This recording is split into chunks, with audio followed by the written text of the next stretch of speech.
पता नहीं ये कंधे का दर्द कब खत्म होगा। जब तू दर्द की दवा खाना ना भूलेगी तब।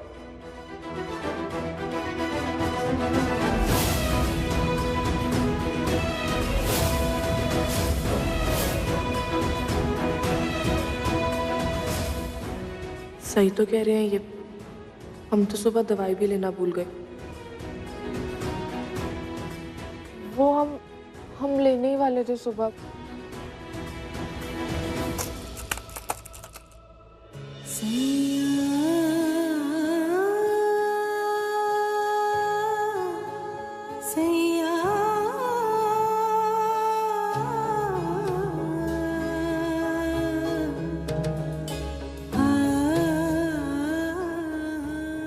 लगता है अब भी नाराज है हमसे। वैसे गलती भी हमारी थी, इन्हें इतना ज्यादा जो सुना दिया था उस दिन। और आज भी तो काफी कुछ कह दिया इन्हें। बेचारे नाराज नहीं होंगे तो और क्या, आरती थोड़ी ना उतारेंगे हमारी। चलो हमसे गलती हुई है तो मनाते भी हम ही।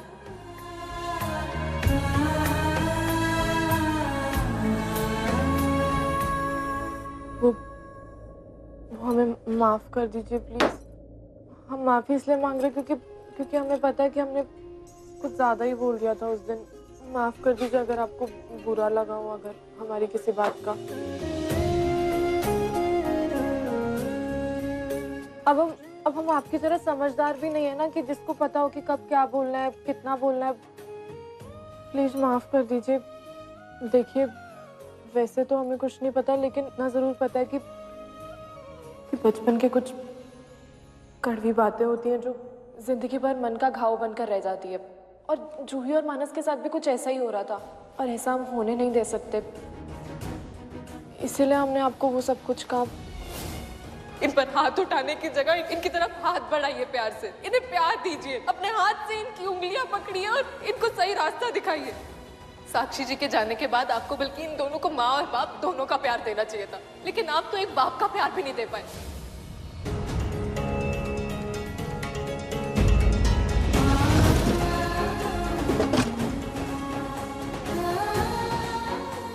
लगता है करूर सिंह सच्ची में गुस्से है।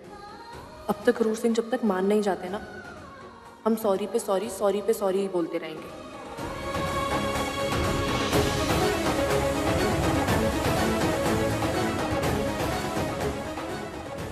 रुक जाइए, हम सारी बोलते हैं। प्लीज हमें माफ कर दीजिए ना, माफ कर दीजिए।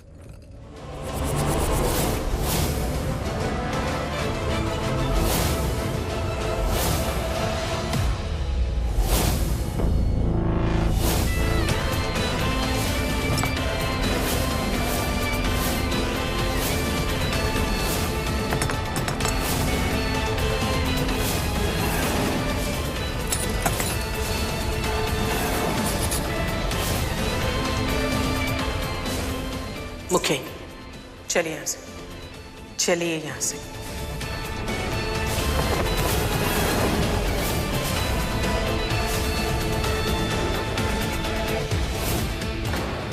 कुछ है, कुछ ऐसा जिससे तुम्हें दूर रहना चाहिए।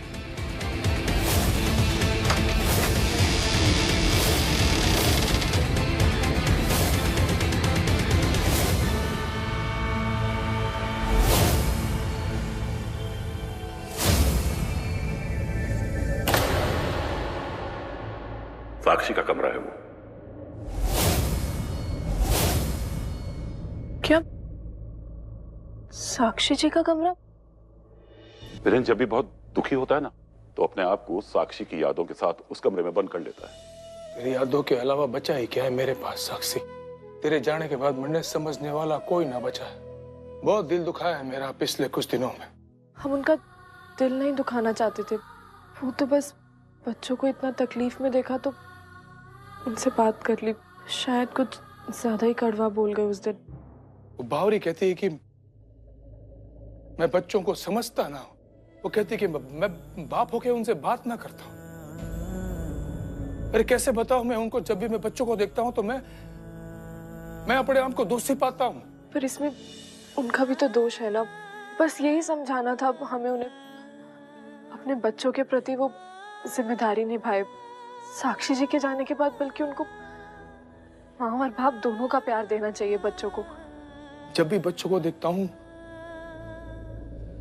वो एक्सीडेंट की यादें ताजा हो जाती हैं। मेरी गलती की वजह से मेरे बच्चों की माँ चली गई। मेरी गलती की वजह से मेरे बच्चों के सर से माँ का साया चला गया। वीरेन की इन सब चीजों के पीछे एक कारण है। वीरेन उस एक्सीडेंट का कारण अपने आप को मानता है और यही वजह है कि वो बच्चों से नजर नहीं मिला पाता। 5 साल पहले की बात है। वीरेन और साक्षी मंदिर जा रहे थे भगवान के दर्शन के लिए।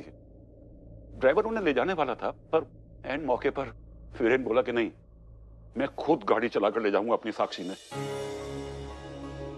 और वो दोनों चले गए और रास्ते में उनकी गाड़ी का ब्रेक फेल हो गया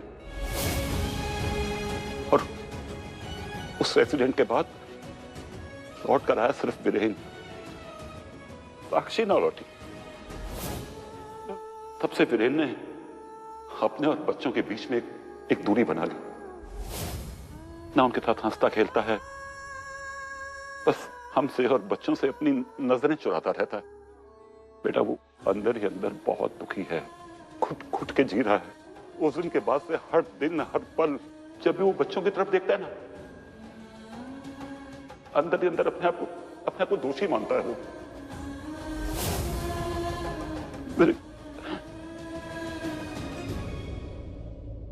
काश वो एक्सीडेंट ना हुआ होता साक्षी।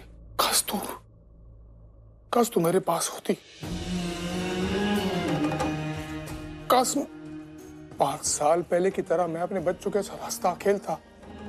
काश मैं उनसे इतना दूर ना हुआ होता जितना मैं आज उनसे दूर हूं। बेटा वीरेन के साथ जो हुआ वो उसकी वजह से दुखी है, तेरे कारण नहीं बेटा। तो उसके दुख का कारण तू कभी अपने आप को ना पानी हो। हाँ चल जा। वीरेन तो शायद इसी कमरे में सो जाएगा। तू जा बेटा, अपने कमरे में जाकर आराम कर। दिन भर की थकी हुई है और चिंता ना कर, सुबह तक हो जाएगा ठीक वो। अगर मुखिया जी अपने आप को साक्षी जी की मौत का जिम्मेदार मानते हुए बच्चों से दूर रहते हैं तो ये ठीक नहीं है। हम ऐसा नहीं होने देंगे। हम पूरी कोशिश करेंगे मुखिया जी और उनके बच्चों को करीब लाने की, उनमें प्यार बढ़ाने की, उनके रिश्ते को मजबूत करने की, क्योंकि मुखिया जी और बच्चे दोनों एक दूसरे के बिना अधूरे हैं। दोनों को एक दूसरे की जरूरत है।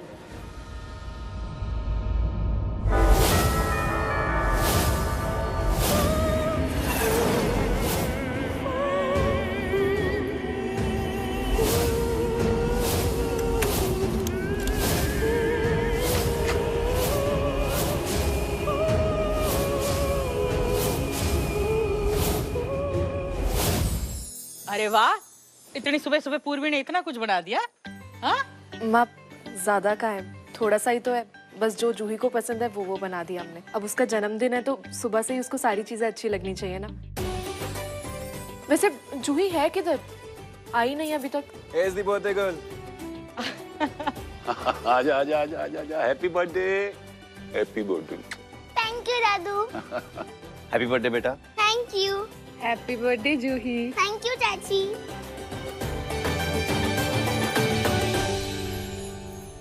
पापा जन्मदिन मुबारक।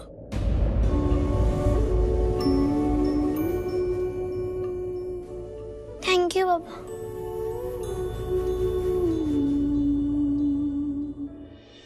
मामा जी ने सब बता दिया हमें, आपके और आपके बच्चों के बीच में दूरी का कारण। आप इस दूरी को मिटाने की कोशिश करें ना करें, पर हम आपको बच्चों का दोस्त बनाकर ही रहेंगे। उन्हें आपका प्यार दिलाकर ही चैन लेंगे हम। शाबाश, बैठ बैठ। अच्छा वैसे जूही तुम ये तो बताओ, तुम्हें जन्मदिन के दिन चाहिए क्या? मुझे थोड़ा सोचना पड़ेगा। डॉल। नहीं, डॉल तो मेरे पास खूब सारी है। Teddy bear. नहीं, टेडी बियर से तो मैं नहीं खेलती। पर कुछ ना चाहिए इसे। बाजार में सबसे पहले जो नई चीज आती है इनके पास तो आती है। फिर भी जन्मदिन है उसका, और जन्मदिन पर गिफ्ट तो बनता ही है ना। तो तुम बताओ, तुम्हें सबसे अच्छी कौन सी चीज लगती है जो तुम चाहती हो कि तुम्हें अभी मिल जाए? माँ।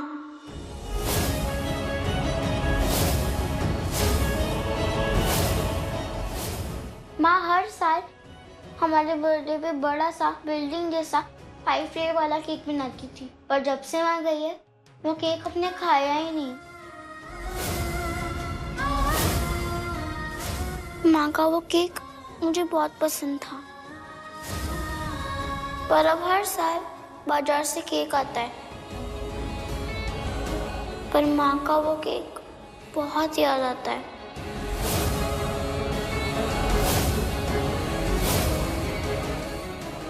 अपनी माँ को बहुत मिस करती हूँ,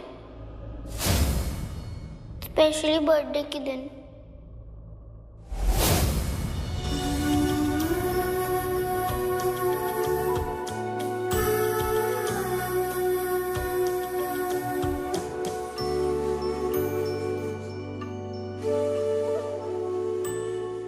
ये आलू का पराठा बहुत पसंद है ना तुझे? मैं अपने हाथों से खिलाती हूँ। आजा खा ले। शाबाश।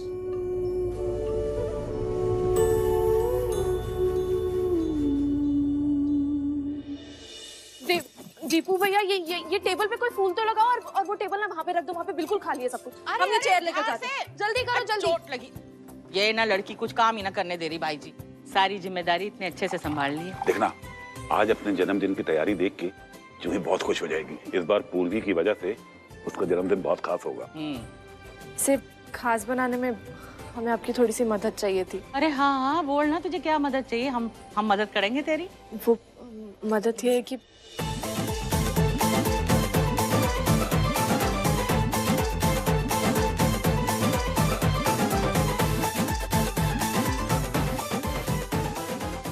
हाँ, अब तूने कहा है तो हमें तो करना ही पड़ेगा। तू जैसा कह रही है ना, हम दोनों वैसा ही करेंगे। Thank you. है ना भाई जी? बिल्कुल बिल्कुल।